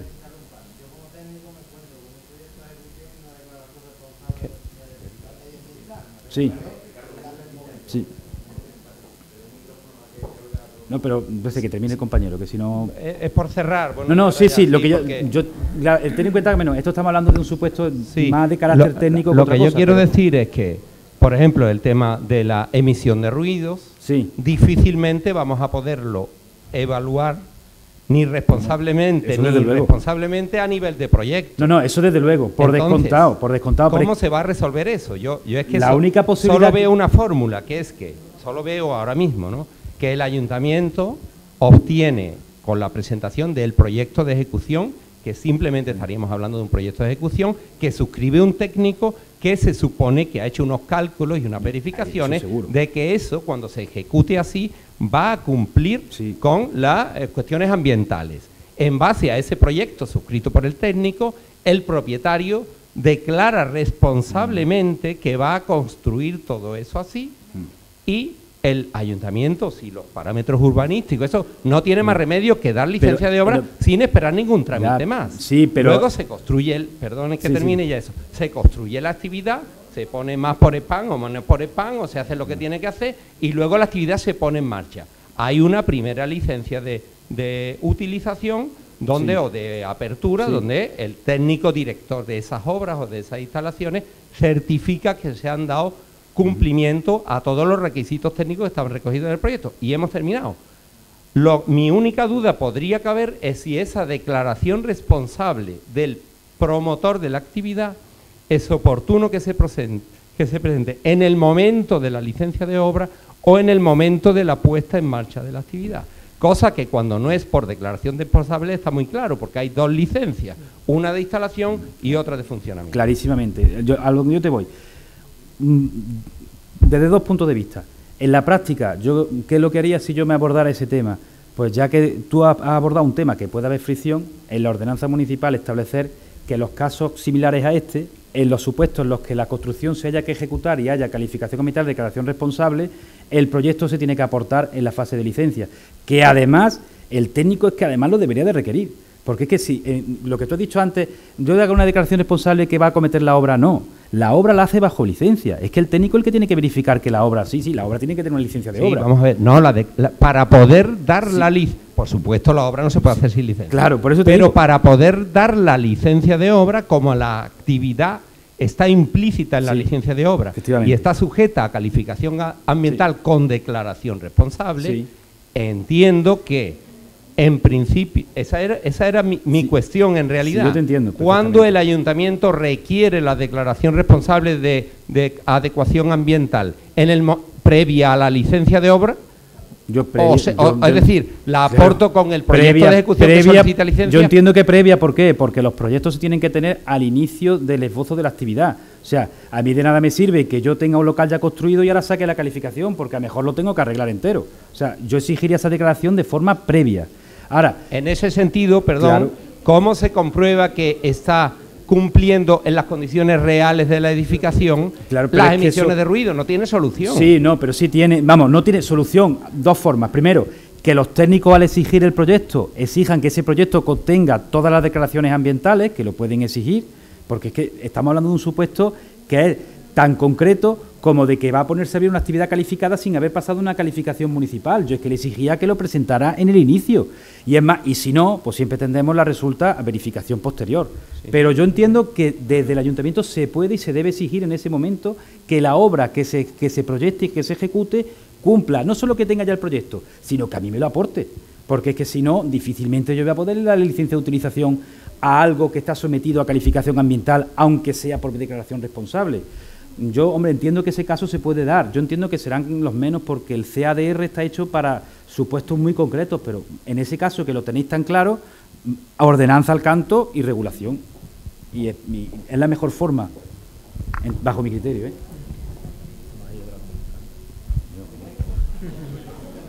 Buenas tardes, Luisa Cazorla, del Ayuntamiento de Punta Umbría. Yo discrepo un poco con lo que estáis comentando aquí, las compañeras hemos estado comentando y yo no entiendo muy bien la respuesta que usted le ha dado en relación a que la declaración responsable tiene que ser previa, puesto que cuando tú declaras responsablemente y así por su propio nombre estás diciendo que cumples con la calificación ambiental. Realmente la declaración responsable de calificación ambiental lo único que hace es agilizar el trámite del procedimiento. Entonces, en el caso que el compañero ha expuesto, yo veo claro que sí que es cierto que tiene que cumplir la calificación ambiental, pero que un técnico no puede decir que cumple, ni un particular puede decir que cumple, prestador de actividad, sin tener edificio. Es que es ilógico. Pero tú ponte en el supuesto... Pero tú, perdona, te voy a tutear, perdona, que tú me has tratado usted, ¿vale? Tú ponte en el supuesto contrario. Se supone que yo hago el edificio cuando conozco las condiciones previas y luego al final se hace lo que todo el mundo ve, que es la verificación de las medidas correctoras.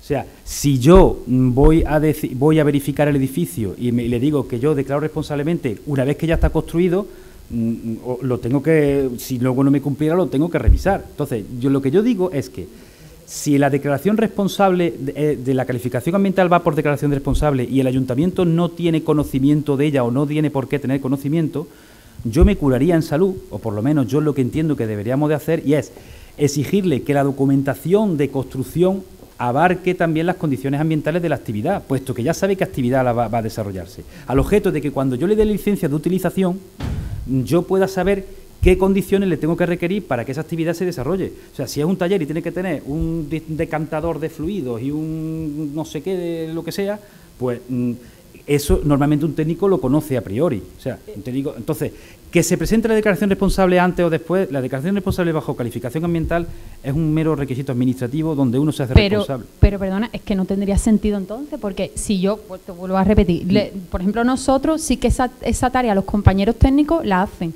Cuando la gente viene previamente, porque lógicamente la gente no conoce, a no ser que ya del paso de contratar a un técnico a título particular, la gente viene a informarse. Entonces, en ese momento sí se intenta, por lo menos que la gente se vaya con un poco de idea. Es imposible entrar en detalle porque ya habría que hacer el trabajo del técnico que tú contratas y que ahí lo tiene que hacer un técnico particular. Pero que a título ya jurídico en el procedimiento, yo como técnico del Ayuntamiento de Punta Umbría jamás admitiría una declaración responsable de algo que no está construido, porque me estaría mintiendo esa persona, me estaría diciendo que cumple cuando no tiene ni idea de que cumple y no hay un certificado de un técnico que lo acredite. No, pero entiéndeme, es que la declaración responsable por calificación ambiental no es de lo que está construido, es de que yo tengo el proyecto de calificación ambiental. De que lo tengo y cumplo, porque claro, exactamente, yo digo que me comprometo a cumplir, que tengo documentación que la acredite y que me comprometo a cumplir a lo largo de la actividad. Ahí voy, yo tengo que acreditar que yo ya he sacado el proyecto y que el técnico que me va a hacer el proyecto de obra ya conoce las limitaciones ambientales que tiene la actividad. A partir de ahí formula el proyecto y luego en vía de licencia de utilización lo verifica. Pero es que la declaración responsable, imagínate, ponlo como una calificación ambiental. El señor que va a tu ayuntamiento a hacer un taller, si está sometido a calificación ambiental, el tío te trae el proyecto de obra y el proyecto de licencia de actividad, de adaptación del local, ¿no? Para que cumpla las medidas. Es lo mismo, nada más que en vez de presentarlo te digo que lo tengo. Es que ahí yo entiendo que el régimen jurídico a nivel de responsabilidad de la administración también ha cambiado, porque es cierto que los técnicos municipales ahí teníamos una cierta responsabilidad si tú dabas una licencia y luego de obra sin tener en cuenta el tema de la actividad, porque ahí sí que podías meterte en un lío en el sentido de que el particular te podía ser una responsabilidad. Efectivamente. Pero es que ahora yo entiendo que la normativa para mí ha trasladado toda la responsabilidad al particular que declara, que cumple, y a mí me exime de responsabilidad. Por eso se llama responsable. O sea, es que ese pero es por el eso no claro, tendría sentido claro, hacerla es que antes. No, pero es que entiéndeme. Si que respeto el criterio, porque yo tengo el mío. Si yo lo que quiero, verás, si esto es como todo, y además en derecho se discute todo, y verás, si esto es una cuestión. Lo único que yo quiero, desde un punto de vista práctico, es que la declaración dice que yo lo tengo. Para yo iniciar un proyecto de obra, yo se supone que tengo que tener ya el proyecto. Y digo que declaro que lo tengo y además que lo voy a cumplir. Bueno, yo no estoy de acuerdo. En la declaración no se dice que lo voy a cumplir, se dice que lo tengo, que cumplo y que me comprometo a cumplir. Es que la declaración responsable por calificación ambiental es distinta que la declaración responsable del ejercicio de la actividad, porque la calificación ambiental supone siempre una comprobación previa y luego unas medidas correctoras en el 90% de los casos. Si yo no es que si tú imagínate, si yo no tuviera ese proyecto, ¿cómo hago el edificio? O sea, otra cosa es cuando lo presente. Olvídate, imagínate, te doy la razón, que lo presente después, pero el proyecto lo tendrá que tener, ¿no? O sea, el técnico que le hace la licencia de obra tendrá que saber a qué atenerse. Eso es indiscutible. Entonces, que lo presente ahora o que lo presente luego, estamos hablando de un momento procesal. O sea, no estamos hablando tampoco de la sustantividad. Pero entiéndeme, a los efectos, a lo que yo te digo es que, puesto a esbozar una ordenanza que nos permita quitarnos de problemas, yo por lo menos lo que es ese proyecto, que se incorpore al proyecto de obra, porque la obra ya va orientada hacia una actividad. Distinto es lo que yo te he dicho, el caso de una nave que luego se dedique a pequeños comercios. Yo le doy licencia a la nave con uso comercial y luego cada comercio pues me presenta su adaptación. Es lo que yo creo, pero vamos, son cuestiones, ya te digo, una cuestión meramente de... Otra cuestión que por lo menos a nosotros se nos está dando mucho es el trasiego que hay con los cambios de titularidad. Hemos detectado que hay cierto negocio con los cambios de titularidad y se nos ha dado varias problemáticas porque si aceptamos, nosotros hemos sido un poco a lo mejor arrojados en la ordenanza municipal que hemos hecho y hemos puesto por dar solución práctica más que nada a las cuestiones del día a día. Cuando alguien tenía un local, ejerce una actividad en Punta Umbría, la temporalidad es un factor importante. Y entonces el dueño del local como tal se lo alquila a otro, el anterior desaparece porque se va de viaje o porque ya... Entonces el nuevo, sobre todo a nivel de tasa, porque el cumplimiento está claro que tiene que tenerlo, pero a nivel de tasa sí que es verdad que se incrementa mucho más la tasa por licencia nueva que por cambio de titularidad.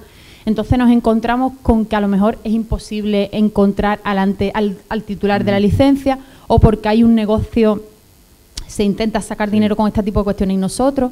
habíamos planteado, por ejemplo, para el caso de que la otra persona pues no se pudiera localizar, que se le diera una notificación, digamos, se le intentara localizar y si no decía nada en contra se entendía que había una manifestación de voluntad, digamos, tácita de que sí que se podía transmitir. Lo hemos aprobado en la ordenanza un poco por dar solución a esos problemas. Bueno, no sé qué te parece a ti en esa... este caso, como la licencia de actividad, como cualquiera que no sea personalísima puede ser transmisible, la licencia va asociada normalmente, en el 90% de los casos, al local de la actividad. Entonces, si la nueva persona se presenta con documento jurídico hábil para permanecer en la posesión del local, yo entiendo que la solución que vosotros habéis argumentado es correcta. O sea, no tiene por qué venir el anterior a darte la autorización, salvo que nosotros entendamos que esté presente o el otro se niegue. Porque se supone que si yo tengo la legítima posesión de un recinto, la licencia de actividad va asociada. Te lo digo porque allí hemos tenido el caso en la gasolinera del Rocío, esta mi compañera lo sabe, donde hay unos señores ejerciendo ahora mismo la venta de gasolina y el anterior propietario intentando echarlo. Nosotros hemos mantenido a los que están en base a que tienen un contrato con apariencia de legalidad y la licencia de actividad está asociada a la actuación.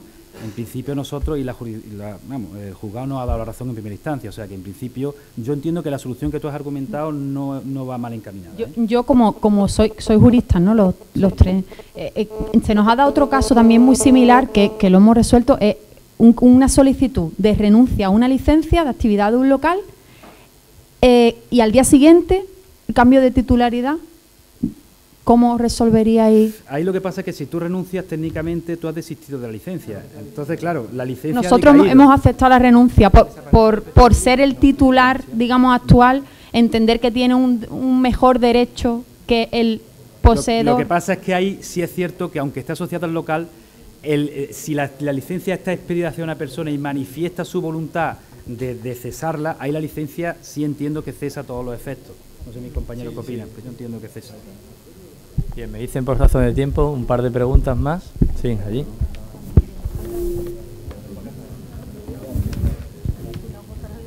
Hola, Pablo Gómez, de asesor jurídico en el Ayuntamiento de Lepe. Bueno, yo quería un poco ahondar en preguntar si es una cuestión pacífica, como había comentado Eduardo, sobre la obligatoriedad de la inspección de los ayuntamientos de las actividades. Sí. Y en ese caso, tanto si la respuesta es positiva o negativa, digamos, ante un eventual problema por una inexactitud en la declaración responsable o por un error, ¿cuáles serían las responsabilidades de los sujetos intervinientes? Es decir, desde el promotor hasta el técnico privado o al técnico de la administración, que en su momento no ha podido, a lo mejor, desarrollar esa inspección por cualquier motivo, por incapacidad, porque no ha dado tiempo o porque no hay medios, como se ha comentado ya.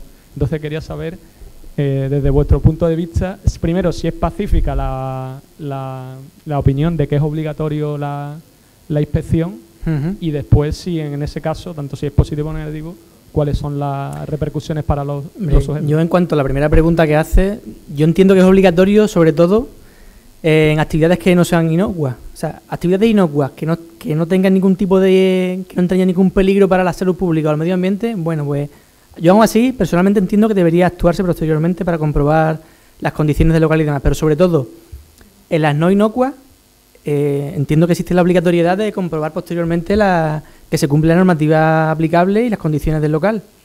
Y después, en cuanto a la responsabilidad, ya es que eso depende de la realidad de cada municipio, ¿sabes? Pero entiendo que desde que se tenga constancia del inicio de una actividad, debe ponerse los medios adecuados para realizar la comprobación posterior. Y si no, pues, aunque sea recurrir a la Diputación Provincial, a efectos de asesoramiento. Cuestión distinta es que se tenga constancia de la declaración responsable y no se haga nada, se omita cualquier tipo de actuación. Eso ya sí que entrañaría responsabilidad incluso penal, vamos. No, lo que pasa es que por cuestiones de tiempo y de volumen, por ejemplo, en el Ayuntamiento de Lepe, que es un ayuntamiento grande, pues no se puede estar inspeccionando sistemáticamente cada una de las actividades que se presentan, ¿no? Entonces, si en ese transcurso, hasta que viene una inspección, sucede algo, después, en ese momento exacto, ¿quién es el responsable? Es decir, ¿quiénes son los elementos responsables? Porque después, en el ámbito de la inspección, entran muchísimos factores. Entran factores de posibilidades y de voluntades. Lo que pasa es que es más complicado decirlo. Pero bueno, eso es verdad. Sí. Habría que estar a cada caso concreto. Pero en principio, si se actúa por parte del ayuntamiento con una planificación con la que se vaya realizando la actividad de comprobación posterior, en principio no tiene por qué haber responsabilidad de los técnicos que intervienen, porque realizan sus funciones de cara a un procedimiento establecido, aunque sea con una periodicidad mínima, mensual o como sea, y ya distintamente sería el caso del promotor y la voluntad que haya tenido a la hora de engañar, entre comillas, digamos, a la administración. Mira, perdona, contestando te voy a dar mi opinión respecto a la responsabilidad y demás. Pacífica, por supuesto que no. Claro, porque eso he discutido con los compañeros millones de veces, el técnico, yo hasta dónde llega mi responsabilidad, cuidado si no hago las inspecciones, etcétera. A la primera parte de tu pregunta, en cuanto a la obligación, yo te voy a decir como jurista lo que viene en la ley literalmente. Te viene que cuando se presenta la declaración responsable o comunicación previa, producirá efecto desde el mismo momento de su presentación, sin perjuicio de las facultades de comprobación, control e inspección que tengan las administraciones públicas. La facultad la tenemos de inspección. Ahora, lo de la compañera de Aracena, de Jabugo, perdón, pues claro, si el ayuntamiento es pequeño y no tiene medios, ese es el problema que tenemos todos, los ayuntamientos, la mayoría. Es que de los 8.800 municipios en España, el 80% tiene menos de 10.000 habitantes casi. Entonces, no hay medios para hacer esos controles, o esa inspección a posteriori. Ahora bien, en cuanto a la responsabilidad, el control a posteriori es lo que a mí me gustaría que en el futuro reglamento, que dice que va a tardar 2 meses en salir de la declaración responsable de calificación ambiental, regule cómo se va a llevar a cabo ese control a posteriori. Y me voy a explicar. Porque primero, antes de la regulación, voy a decir cómo sería un procedimiento. El compañero de la Junta decía que el procedimiento se inicia o por denuncia o de oficio. Y vuelvo a decir, la Ley 30 no te dice de oficio por denuncia, te dice que las formas de iniciar todo procedimiento administrativo es o bien a instancia de parte, cosa que no es el caso, o bien de oficio. Y los supuestos de oficio son por acuerdo del órgano competente, a petición de un órgano superior, o bien por denuncia. O sea que los procedimientos de inspección siempre va a ser de oficio. Esa es mi opinión. Una vez que se inicia de oficio, no se va a iniciar desde que se presenta la declaración responsable, porque no creo que ningún técnico se levante una mañana y diga, venga, voy a informar yo esta declaración responsable con este proyecto, o voy a requerir eso. No lo debe hacer hasta que no se inicie el procedimiento de inspección, que se ha de iniciar, como dice la ley, con un acuerdo del órgano competente, sea providencia de alcaldía, sea providencia de la concejalía de medio ambiente correspondiente, mi opinión.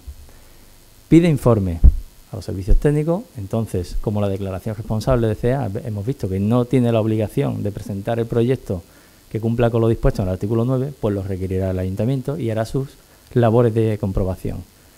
Mi duda también está si en esa inspección solamente va a ser en los aspectos técnicos del proyecto, es decir, que tiene los planos, la memoria, etcétera. También entiendo yo que puede, si tiene tiempo, girar una inspección in situ, que sería lo ideal. Y ya lo de los colindantes, pues a mí se me escapa. Porque la calificación viene, pero ya digo, Sevilla manda una comunicación, no le da audiencia. Y todo este procedimiento no termina con el informe del técnico que dice, oye, pues sí, tal. No, ese informe tiene que ir al órgano que resuelve. Porque no nos olvidemos que en la administración local los únicos órganos que resuelve, que viene en el artículo 52 de la ley de base, es el alcalde, el pleno, la junta de gobierno local. Punto y pelota. O sea, ese sería el procedimiento con la normativa a la mano. Ya fuera de eso, entonces la responsabilidad desde que se mande esa orden de hacer las inspecciones. No sé si la opinión de los demás, vamos, es un procedimiento que... ¿Alguna pregunta? La última. Sí, la última. En temas de cuando se presentan las declaraciones responsables, ¿cuánto tiempo tenemos para ir a verificar la actividad? ¿No hay tiempo? Ese es el problema, que no. Y desde que lo mejor de todo, ordenanza municipal. Es lo mejor de todo. El problema es que no hay. Es igual que las inspecciones urbanísticas. Vale. La inspección urbanística, y esto es algo también asimilable. Y desde municipios solamente van que, oye, que ha denunciado el Seprona o me ha denunciado el vecino. Entonces tiene la denuncia y el político seguro que le dice a ese vecino, oye, que es que no me quedan más pantalones. Ahora, de oficio que el alcalde diga no, porque yo tal... contado con los dedos de la mano y a 6 meses de elecciones ya ni te cuento. Pues esto va a ser prácticamente lo mismo, que es que el que va a abrir el negocio de la actividad conoce al alcalde o al concejal y dirá, mira, yo no te voy a hacer inspección ahí, esa es la realidad, ¿sabes? Y el que diga que no, pues miente. Tiempo no hay ninguno. Desde que se dicte esa providencia por la alcaldía o a raíz de una denuncia de un vecino, antes... Vale, y desde que se tramita para actividades sobre la licencia de apertura con calificación, desde que se tramita la calificación ambiental hasta que se concede la licencia de apertura, tiene un margen de tiempo para presentar los certificados finales, ensayo acústico y demás. ¿Qué tiempo hay? Porque en las autorizaciones ambientales integradas pone que es 1 año, pero en las calificaciones tampoco dice nada. Tienes que someterte al plazo normal. En principio tú tienes el plazo de 3 meses general, lo que pasa es que mientras está en información pública está suspendido. Y si tuvieras que tener informe sectorial también está suspendido. No. Desde que se aprueba en Junta de Gobierno Local, que nosotros aprobamos la calificación ambiental, se le notifica la carta al titular a medio ambiente. Después se pueden llevar 1 año, 2 años, sin presentarte en los últimos certificados finales, ensayo acústico y demás, los últimos ya que tienen que entregar. Si son informes exteriores está suspendido el plazo, no hay problema. Si son informes que debe de aportar la parte, tú tienes un plazo de 3 meses y si no, iniciaría el procedimiento de caducidad. Ahora, ¿cuál es aquí el truco siempre? La caducidad la tienes tú que declarar de oficio. Si tú no declaras la caducidad y él te lo presente, tú se lo apruebas, la licencia está válidamente otorgada. Claro. Ese es el procedimiento por lo cual la caducidad siempre requiere acuerdo expreso y siempre se juega con que hasta que yo no te la declaro, hasta el último día antes que te llegue la notificación, tú me presentas los papeles y yo te lo tengo que dar. Con lo cual, en principio, un plazo que está ahí, pero no es un plazo